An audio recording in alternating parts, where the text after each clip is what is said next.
Let's get you a big CNBC TV18 exclusive. My colleague Lata Venkatesh caught up with Aswath Damodaran, the professor of finance at the Stern School of Business at the New York University earlier. He believes that India shows the most promise amongst the BRICS nations. Listen in.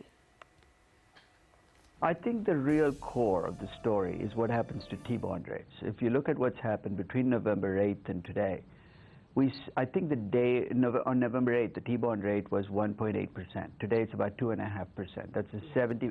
And I think what's interesting there is it casts as a lie this notion the Fed was controlling rates. Because the Fed wasn't it was really a reflection of changes in expectations. And as rates rise, the dollar strengthens, and especially because its competition is so weak. And the euro rate's close to zero, the Japanese rate is negative. And as long as those fundamentals hold, the dollar is going to, so you can try to talk it down, but it's going to continue to rise simply because money will flow into the dollar. So I think that is going to be the number to watch over the next few months and perhaps over the years, what happens to the T-bond rate over the next year. The commodity cycle, after a long lean patch, or what looked like, a 3 or 4 year lean patch, we saw commodities bounce back admirably in 2016. Will that story continue in 2017, which will mean you must have faith in China? Yeah, that's exactly the point to make. I mean, let's face it, if you look at a 100-year history of almost every commodity, you'll see the history from, let's say, 1915 through 2002, 2003. Then you get this decade in commodities, which is the China decade, right? You take iron ore prices, you take oil prices. Basically, you went from an average price of $25 a barrel to a price of 80, 90. I think those days are gone. You're not going to get the kind of bump in commodity prices you got because that was an unusual decade. It was China building up infrastructure and buying up all the iron ore in the world. That story is no longer going to have, so even if you're going to get a bounce back, if you're a commodity company, don't expect oil to bounce back to 100. Iron ore prices are not going to go back to $80 a ton. So I think whatever bounce back you have will be a measured bounce back. Those glory days of, hey, prices will go up 10, 15% a year, those are behind us. If there is a global recovery, at least that part is there.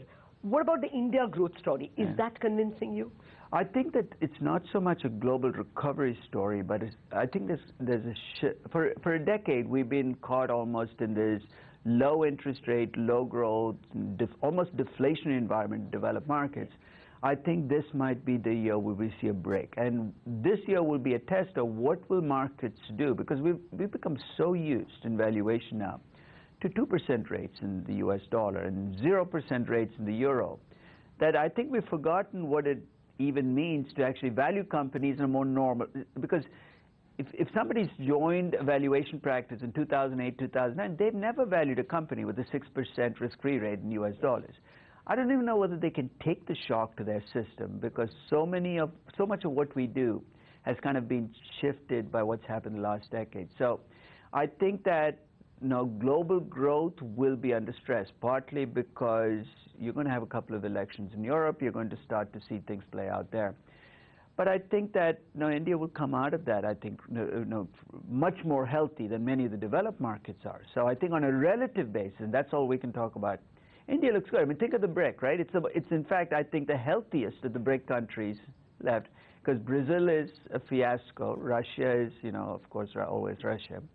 And China is too large to keep growing at the rates that they have. So last man standing. So from that perspective, it's good news. Yes.